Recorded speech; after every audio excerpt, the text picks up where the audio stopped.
Welcome to another exciting episode of the Business of Digital podcast, featuring your hosts, Matt Siltala and Dave Rohr. Hey guys, excited to have everybody join us on another one of these Business of Digital podcast episodes, and we have a treat for you today. I know that we have Dave here with us. How's it going, Dave? It's going. But we also have a longtime friend and bud of mine, and I'd like to introduce everybody to Jay Sofer. Jay, how's it going, bud? Hey, man. Good to be with you guys. Thanks for having me. Now, just to give everybody a little bit of an idea, when you start to talk, I'll let you share any information, URL, whatever you want to everybody. But Jay and I go back a long way. Jay actually was one of my first clients way back in the day. And basically, I guess the simplified way of putting it, Jay, is you are a East Village or a New York City locksmith.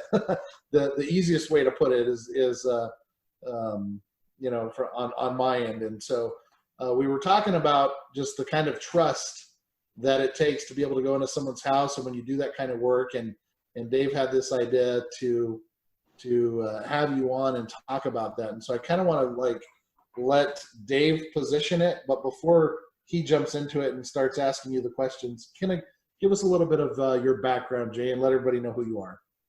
Yeah, sure thing. So yeah, man, we do go back a long way. I mean, you knew me right when I got my start, Yeah.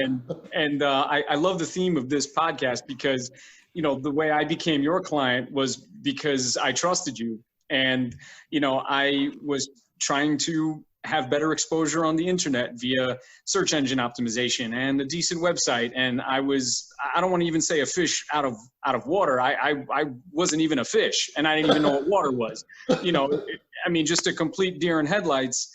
And, that's how, people hire me because they don't know what they're doing. Why would I be relevant if they did, and, to gain someone's trust, for me to be hired and invited into your house where your kids live, where you keep your life's work, into your business, where you have all your sensitive information. Yeah. It means a lot to me, and it's a big responsibility. And I, not only do I want to earn your trust, online, that's sort of the first, that's like you kind of walking into my virtual store and being received well and establishing trust from that point. But then when I show up, so I learned this job as a kid. And, part of my intro to trust was just to see how old school businesses worked. I mean, my dad had a shop for 43 years, in an old school neighborhood in New York City. My first job was actually with one of his friends who had a shop for just about the same time. I think I was about 13 or 14 years old.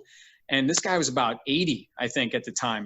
And so I got to learn from the oldest school, like the school before the old school, yeah. and all New York old school. And, that shop that my dad had, and I'm this just guy thinking had, about a 13-year-old Lockbuster in New York City. I learned all the do's and don'ts. It's and how to sweep a floor and carry a toolbox and make coffee everyone knew everyone in the neighborhood. Half the people that came in the shop were just to say hi, and the shop owners there, they knew your name. They knew my dad. They knew my uncle. They knew my sisters, by name. And it was a great, neighborhood. And you generally catered to the people that you were going to see again every day. So, to be a member of the community was vital to your success and to your longevity. So I got to see what just being a part of the community was like. And that was incidentally, my first exposure to business was very small neighborhood businesses. So, I wanted to duplicate that somehow without a brick and mortar location. And how do you establish that online? You were a huge help. The work we did, was the catalyst for all that. I don't even think I had, maybe I had 50 reviews, 60 reviews at the time, I think, maybe less. Yeah. I don't remember. I was just getting my start, but I was already at that point pretty highly regarded, and I just needed some rocket fuel behind it. And you definitely took it to the next level.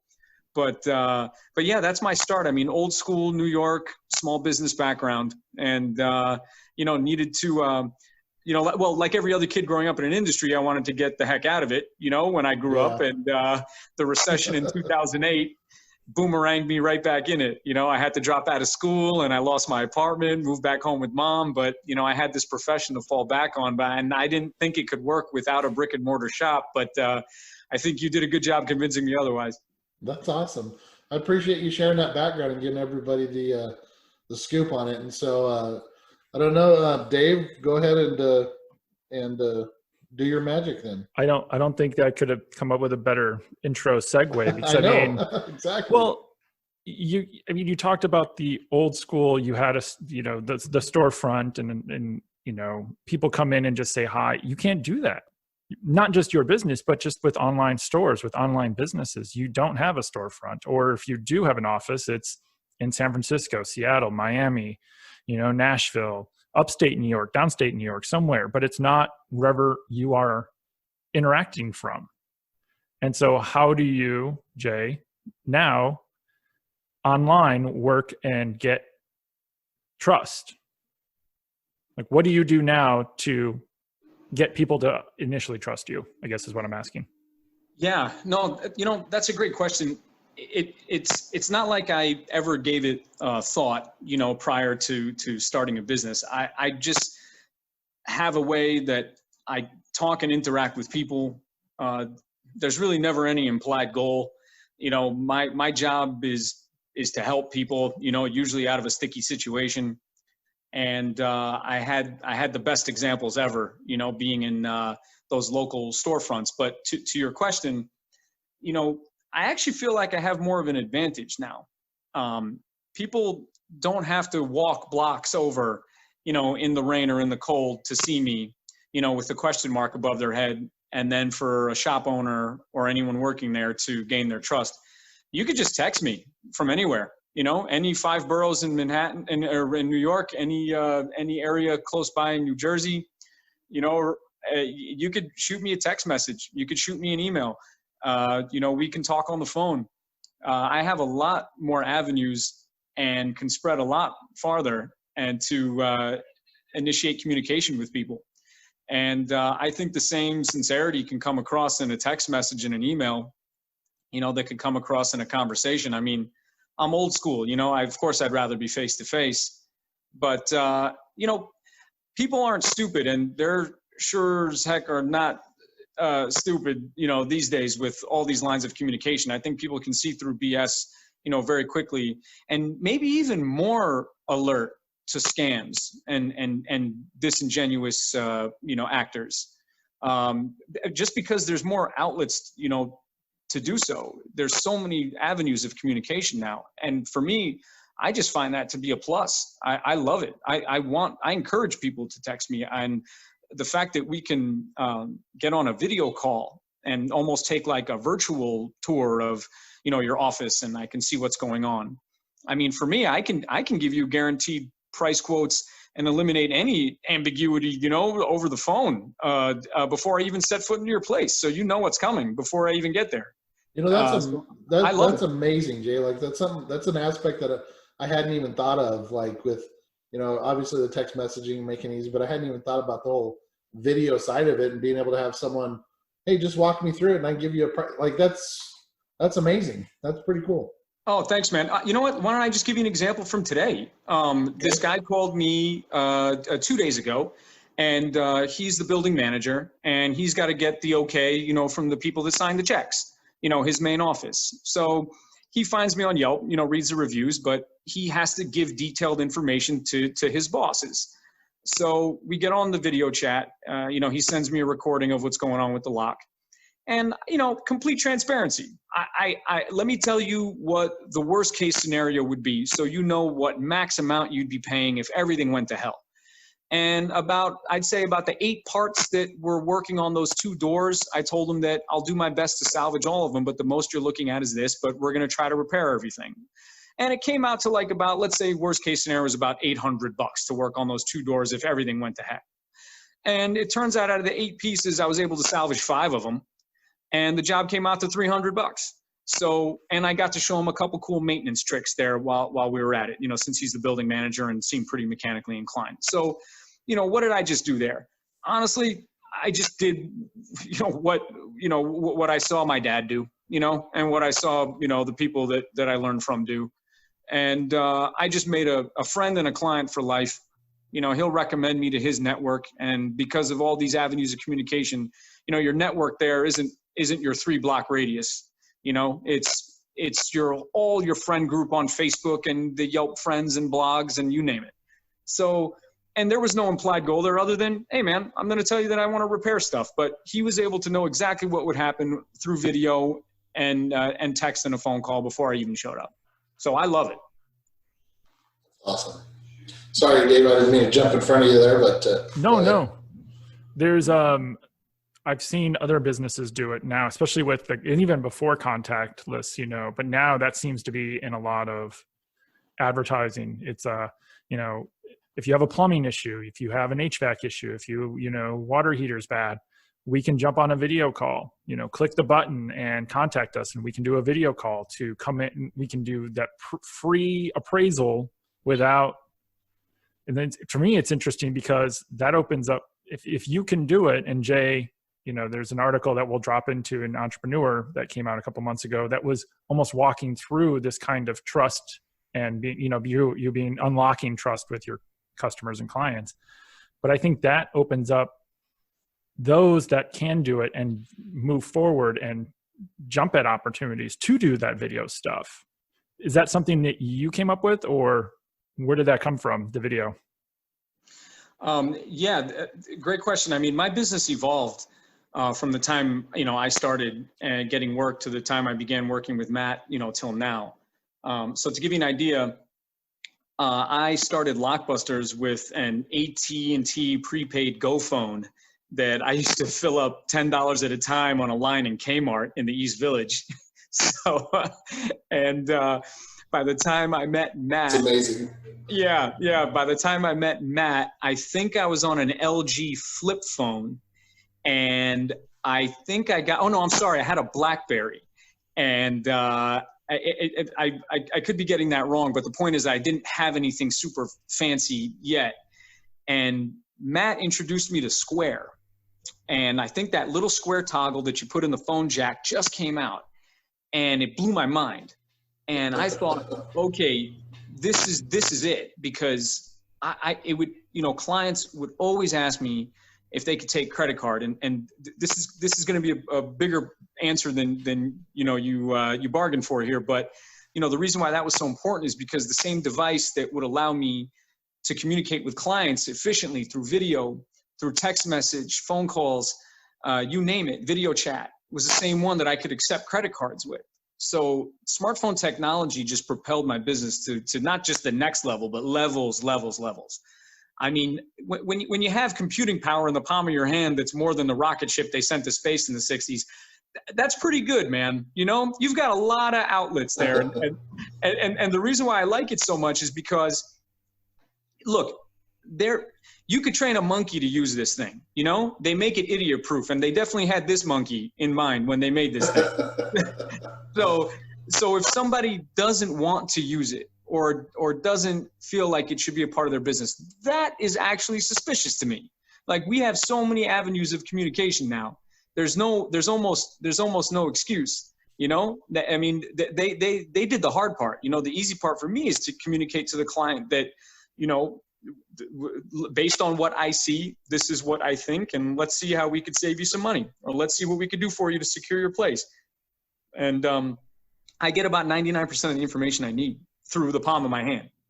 See, and I think businesses that embrace that, like you and yours, like, they're thriving, especially during this time with a lot of the stuff that Dave mentioned too with contactless. But because I just go back and I think a lot of the, think about, Dave, some of the conversations we've had about local businesses and like what drives us nuts when you leave a message or when you research out and you find them and it takes them like 4 days to get back to you, or they don't get back to you at all, or they get back to you in the following week. Like, I don't know how businesses are surviving, especially during, COVID times or whatever you want to call it. Like, this is just like, I don't know, you know what I mean? Like, I don't know how they're gonna survive versus those that are embracing it, doing stuff like this and are thriving. Yeah, I never thought that answering a text message, and being kind to people was going to be a differentiating factor with my competition. You know what I mean? Yeah, Like, who knew, huh? I mean, You mean I'm running a business here? I mean, it's Talk to people. incredible. Like I started, now we're in difficult times, which makes, everyone that walks through your virtual door or calls you or texts you, so much more valuable because, everything is there's just a huge question mark, over everything. Are we going to lock down again? Is this thing coming back, even stronger? We just don't know. So everyone's doing what they can. I mean, this is familiar waters for me, not the pandemic, but I started this business in the recession. I got my incorporation papers in October 2008. I was anybody that needed help for any little thing. Oh my goodness, are you kidding me? I would have cooked them food. So I don't get how people don't value that. And like to your point, I mean, if somebody's going to answer your email after 2 days, I mean, for me, 2 hours is too much. I try to get back through email when I can between 20 and 30 minutes because I feel like that I'm not the only game in town. There are other options. And this person really needs me. And if I don't get back, in a timely manner, I mean, and if I could get back sooner, I will. I just don't want to let it go that much longer. And if I miss something, it's like, oh, damn it.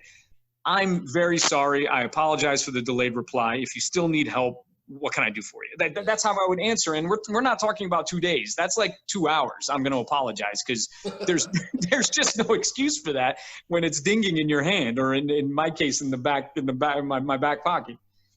Well, it's amazing to me to think about too, because I remember we've done this exercise before where, anyone that pulls up a Google Maps and types in New York City locksmith or whatever, it's Lord. like cockroaches on the map, Oh, good Lord. Good Lord. Yeah. It's like cockroaches in your favorite restaurant in New York. I know. Yeah. All right. Well, Dave, did you have any follow-up questions to that for Jay? Yes. So how are you translating your care and your personality and just everything about your business to your online personalities or sites? Yeah. I love engaging with people. I think New York is a crazy place, and you're even crazier for wanting to move here. And I love it, and I want to hear your story because I have one too. And it's a great thing to just engage with people, and no one moves to this city, just to get by. Everyone is coming here with some unique ambition, and I just love being a small part of their journey. And they're usually very eager to tell me their story or where their business is at. So just engaging with people, and that goes back to my small business upbringing. That goes back to the way I saw neighborhoods, neighborhood shop owners run their show. And like to give you an example, in my dad's shop, there were there was a wall with Polaroid pictures of some of the clients' pets because they'd come in with their dogs. So there were just pictures of dogs and dogs with like birthday hats on and dogs playing in the mud, or just so it's like it was just such a great neighborhood feel. So I was gonna treat people the same way that I saw clients being treated. So that's one. Another thing is that, people get to read about me online prior to that. So they know my work with animal charity and they want to ask me about it. They see some of the more colorful reviews and they want to hear a story, and it's when it's that transparent online, and now that people really get to have the luxury of learning almost everything about me before I show up at their door, that's so valuable, and everyone's endorsement that precedes me is so valuable that, I start off on the best foot. I mean, people greet me with a smile, and my story is already out there, and it's definitely part of their decision-making process. It's let's put it this way. It's for me to ruin. All right. It's everything there is fantastic. It's for me to screw up, and there's no reason for me to. I mean, someone hired me because of what they read. Now for me, it's like, all right, get the job done and make them happy. You know, it's like it's that simple. They called me because they already trust me, and that means everything to me. Very cool. Well, hey Dave, I think we're getting close to the end of it. So why don't do you have a final question for Jay, and then we'll wrap this thing up? If there was one thing if someone was starting a new business and there was one thing that they were going to do, whether it's whatever online, what would be that one thing you would say, tell them to try to help instill trust? Yeah, that's a great one. I think that, you know, put yourself in the client's shoes and then go through all the steps that they would take when they're looking at your business. So, you know, who's answering the phones and emails and how fast are they answering it? You know, like you got to see it through the client's experience. You know, you don't and get your friends who you know don't know your business, so you don't have like basically this bias, you know, of like what you think would be the right thing to do, as opposed to, you know, what a stranger's feedback would be, or just someone who doesn't have to be a stranger, just someone who doesn't know. You know, that's why it was great working with Matt. It was like, oh, cool, that's an interesting perspective. I didn't think of that, and the reason I didn't think of that is because I'm knee deep in it. How am I supposed to think of that? Yeah. So, and you know, there's actually two things. It can't be one. That's one. Actually have a damage control policy. And most people don't think that. They think like, oh, I want to get online and I'm just going to get all these crazy reviews because I'm going to put on a dog and pony show. No. You're going to screw up. And if you have a good damage control policy in place that shows the client that you're actually sincere about correcting a mistake, brother, that's your secret sauce right there. Very cool. You know, Jay, I still think one of the greatest shows that's never going to air on TV is a crew following you around. I know that we've come close. We've talked about how there has been production crews before, and it's just never happened or panned out. But just based on like some of the reviews that I've read, the stories that have been told by you, and just knowing you, I think that would be one of the greatest shows to ever air on A&E or wherever. But. Oh, thanks, man. I mean, look, with your encouragement and all that, I mean, I'll probably have to get it off the ground myself. Maybe do a podcast. I'll call it Story Time with Jay, so at least everyone can they can tag along that way. Well, I would subscribe to that in a heartbeat. So thanks, brother. Well, I really appreciate you taking the time, because like if there's anyone that's in local or local business or mom and pop, whatever you want to call it, there's anyone that they can learn from, it's you when it comes to, you know, just how you handle your customers, how you get reviews, all this stuff that you talked about today. And so I really do appreciate you taking the time and sharing some of your insights with us. And so thank you, Jay. Oh, yeah, thank you for having me. Thank you, sir. Fun. Thank you, brother. All right. Well, you guys, I appreciate everyone that has listened to this episode. For Jay and Dave, I'm Matt Sotola, and give you guys one final reminder. We're on iTunes. Make sure you guys go and give us a 5-star review. And see, again, you know, we're talking about reviews. We like them too, guys. And so, again, thanks all for joining us, and till we get you on the next one.